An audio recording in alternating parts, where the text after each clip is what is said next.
So, like, the question I have about all this is if avatars can get hot and cold and all that, can they get tired?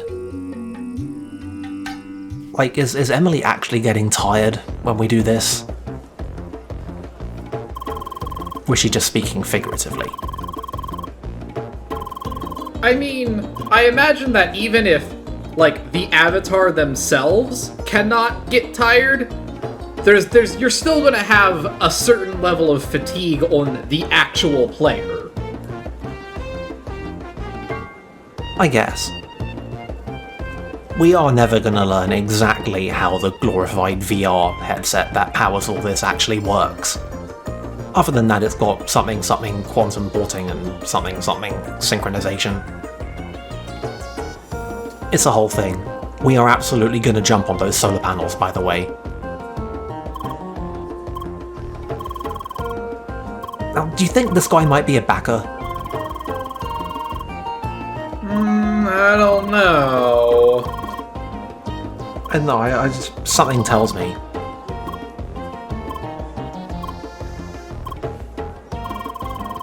Fittingly enough, the backers don't really know what to make of her either.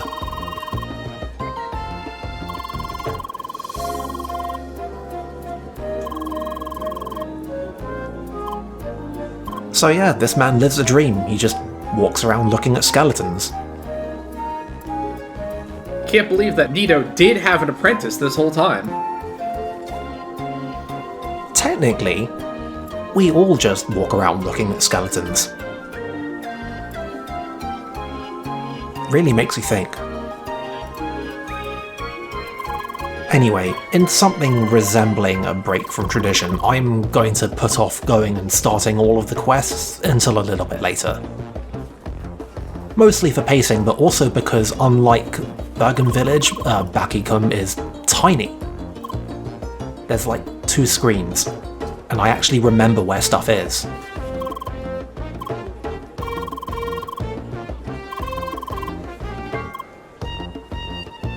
Also, it's got, you know, lore. Something, humanity and Shad working together, building this place. Seems like it's going well.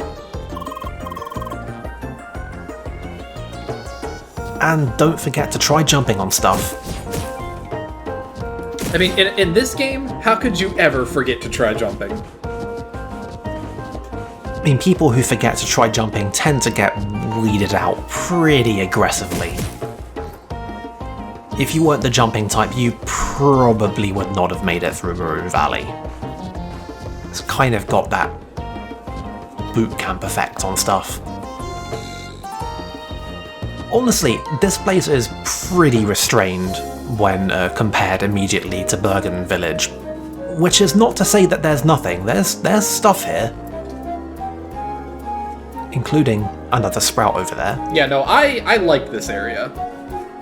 In comparison... It's nice. You know, it's... Especially after Bergen Village and Maroon Valley, to come in here is... This is nice. This is a nice little relaxation point. It's great. It's figuratively and literally an oasis. Also, the music is really cheerful. The whole place is just, like, alive. All the villagers in this game are alive, but this one just seems more alive than the rest. You know, I appreciate that liver was an important ingredient in getting us that hidden blade. That second hidden blade. Please. But yes. I'm not scrutinizing the trading stuff here right now. We're gonna look at a couple of the ones which have references in them a little bit later in 2 videos from now. But for the time being, I'm buying stuff for the current build, which is going to be a lot of fun. Keep on piping up if you have an idea for a build that you want to see get run at some point, because there are a lot, and like 5% of them are ever going to actually occur to me on my own. There is a lot of possibility in this game. Kind of... like... just think about it, right? On top of all the equipment items that you can have and the weird passives that they can all have on them, you've got, eventually, 4 different entire skill trees, each of which can branch in various directions. You can put, the dash skills on one or the guard skills on the other. Each time you put a skill on one of them, there's 2 skills that you can make it usually, and you can flip between them. And later, on the elemental trees, you can actually have, like, the higher level skills be on a different branch than the lower level ones. Like, it is kind of fucking nuts how many builds you can do in this game. You know what? Suddenly I feel this intense sense of camaraderie with that guy who was with the lady inspecting the pillar and was like, oh, thank Christ we can leave. And then she immediately cuts him off by continuing to examine the pillar for another 5 years. Mm-hmm. I don't know. It's a weird feeling just wells up in me when that happened. Definitely nothing to read into it, though. It's probably fine.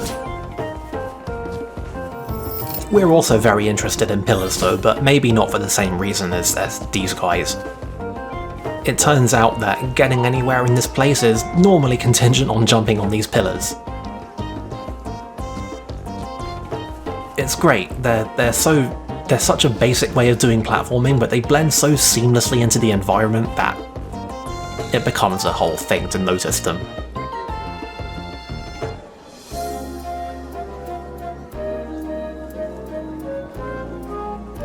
Man, sometimes you just need 2 quadriguards. Their bond is as strong as their hit point total. I think it could work as a party.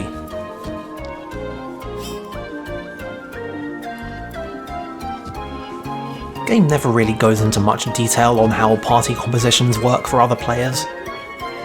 Like, we can have pretty much whoever we want. I mean, not right now, we can't, we've just got Emily for the time being, but I don't think there's intended to be, like, a wrong party composition in this game, like,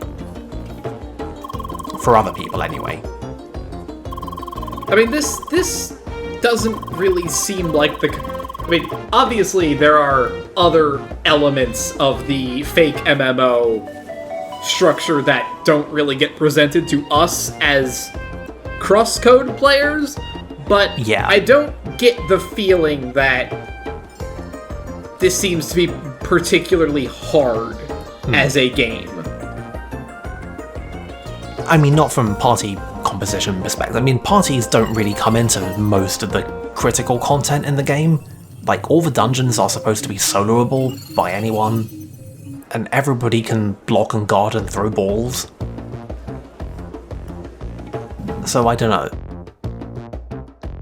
It is enormously preferable to have a party, but I've never, like, even when you get a bunch of different people to choose from to have in your party, I've never really felt like it's much of a deal to decide. You just pick whoever, it works. Here's an upgraded grass hat. It's, like, actually one of the best pieces of headwear you can have at this point in the game. Like, it's a higher level than I think anything we can actually buy here. I guess maybe they weren't expecting you to be going out and farming plants like I was. Anyway, this is kind of weird, right? He's saying that there's lore tidbits on these things, but there doesn't seem to be anything on any of these screens. Oh. Well, you got me. I like that. That was good.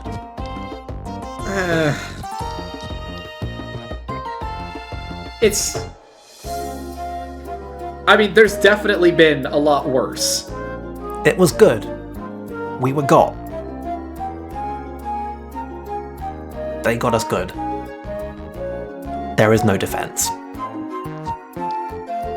Honestly, I love the recurring player characters. That's literally not a word that means. Player characters refers to us, but you know what I mean when I talk about the player characters. They're such a small thing, but I love them. Here's a bit more of a blatant one.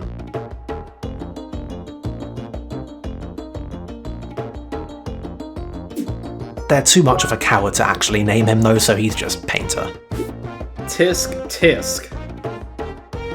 I'm not going to walk in there just yet because that activates a trigger that's going to mess with my pacing for what I want to do in these videos. Or at least that's what I thought. It turns out there actually is a back out once you go in there, so I guess this is actually needless, but... It's okay. You get to know a little bit about how much effort I put into planning this stuff. Sorry, I understand. You saw the plot and you were like, nah, anything but that right now. Look, I have the gamer instincts, okay? I will go in the other direction from the one where the plot is first. Like, you know this, I know this. It's how this works. You reach a peace with it.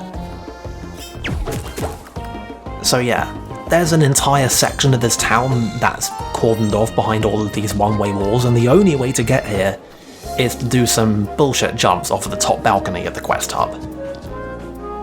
CrossCode. I actually didn't find this area too hard to figure out.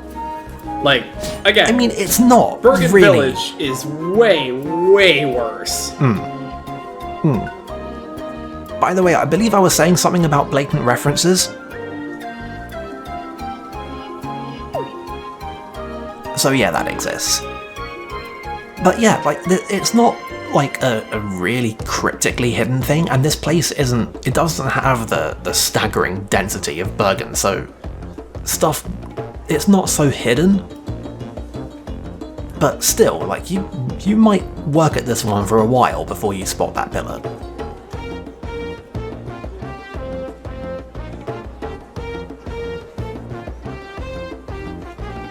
And yeah, I don't really know what the Omni Guilders are about.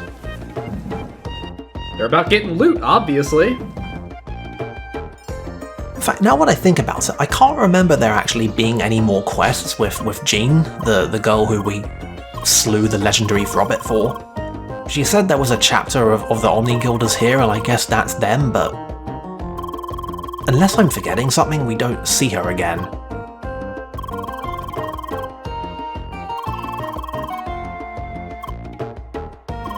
Kind of a habit that this game has is certain quest lines just kind of drop. And it's kind of a shame. It came up in the thread that the parkour guy stopped showing up, but that's really more to do with the fact that once you hit Maroon Valley, parkouring is pretty much all you do in this game. Jumping on stuff is just how you get around.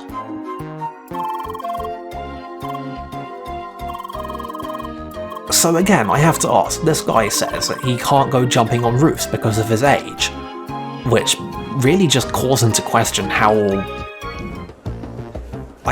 abstract does the Avatar connection get? Like, do people just find it differently easy and difficult to jump around? I don't know, I don't want to pursue this line of thought because it kind of leads you into the Final Fantasy Tactics Advanced place where you kind of maybe end up accidentally implying some things that aren't so great, so I don't want to get into that, but what is the deal with that in this game?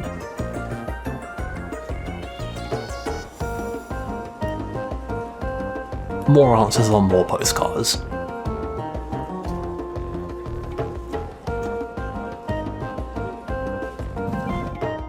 So this seems normal. You know, just starting the day off with a casual flame in the middle of your, kitchen. So yeah, we can't actually do this yet. This requires the cold element, although I would like to note that the steam explosion from the bubble will damage you, but running headlong into the fire will not. So make of that what you will, I guess.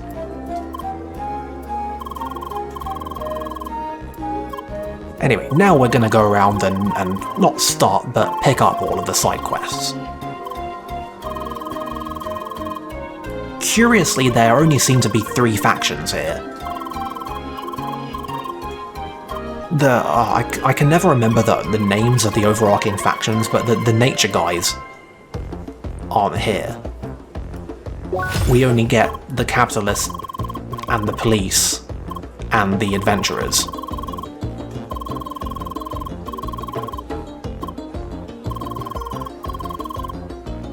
This is a local capitalist. He's a pretty straightforward guy. I mean, you have to be when you're casually telling the people you're recruiting to be like, look, you know, if they're still alive, complain about them, then help them. In that order. And if they're dead, well, you know, that sucks, but finish the delivery anyway. What can you do?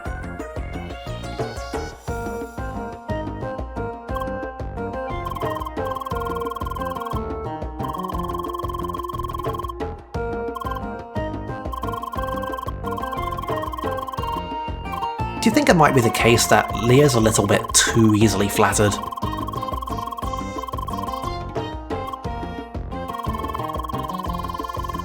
Also, Leah seems to be pretty flattered by people asking her name, but I think that's just a side effect of the whole thing where she can't speak except to say her name.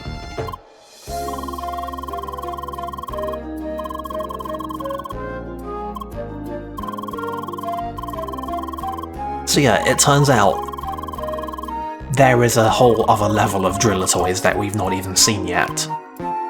They're much worse.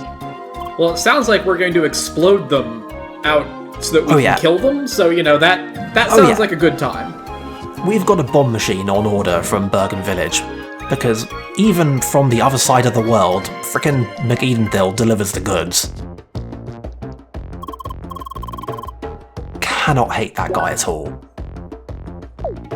There's a shop here. It's got steel stuff. Please do not buy steel stuff. It's way too expensive and way too boring.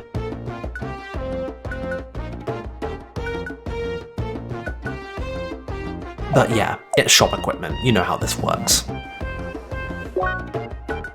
So yeah, I believe I was mentioning we're doing a build change.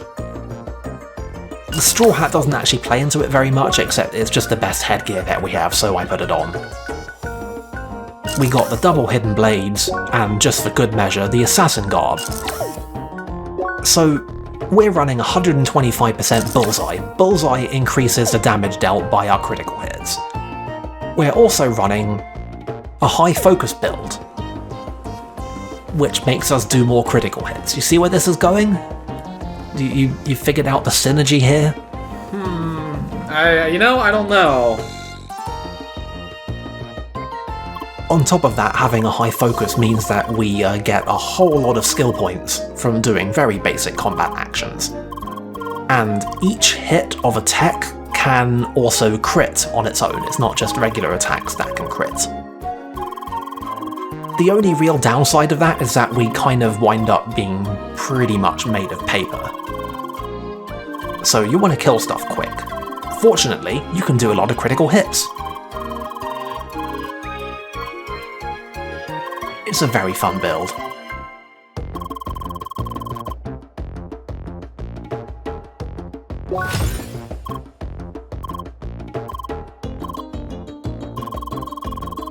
So here's our full allotment of homework. There's not much to this stuff, but yeah. These are all good quests. But for the time being, we're gonna go and do the plot.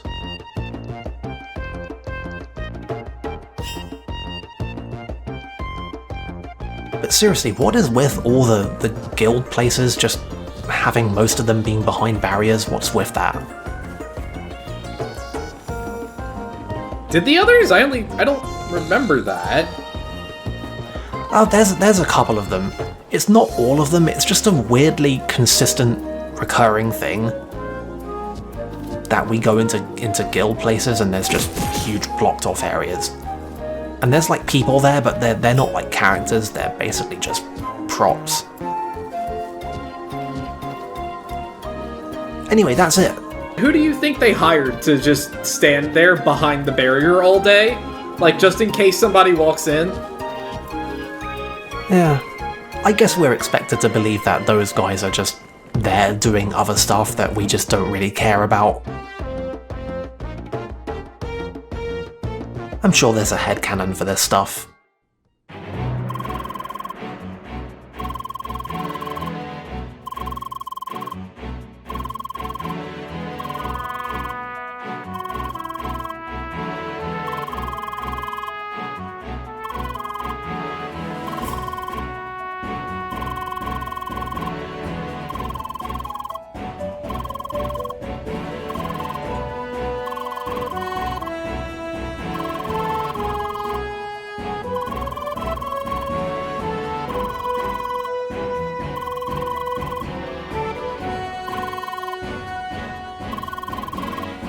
So yeah, here's the next bit of the main plot. It's just a mandatory quest. This is kind of the first time that the game has done this. The whole, like, there's not really been a whole lot of mandatory questing up to this point. It was literally just go to Bergen and you get given the mine pass, and everything else that's plot is actually, like, CrossCode, not Crossworlds. This is the first time Crossworlds has thrown a mandatory plot quest at us.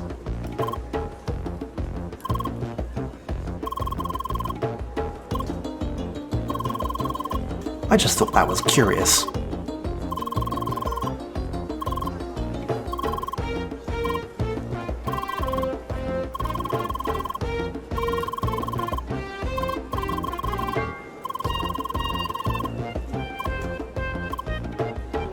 Yeah, thanks, Emily.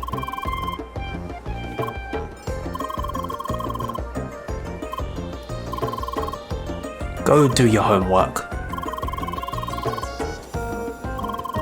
Emily, once again, somehow still not realizing that, no, we actually just can't talk. I don't know how she does it.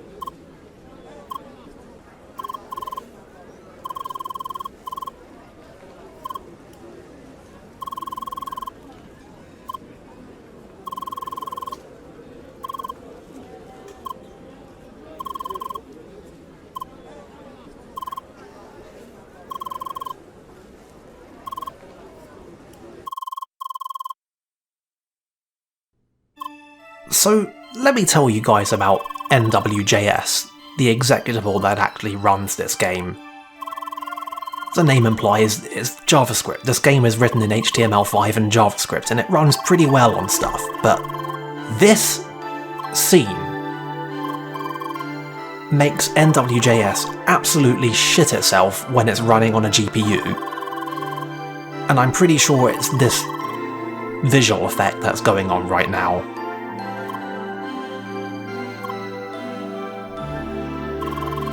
Anyway, not to distract from anything, but I just thought that was interesting. I like how we're just going to completely gloss over the whole, actually, you're in a coma and only regain consciousness when you're playing our MMO. Because that's a good and normal thing. Oh, yeah. This seems, suspect. Just a little sus. Just a little bit. Little weird. Probably fine though, right? Right? Cat, what the fuck do you see up on the wall?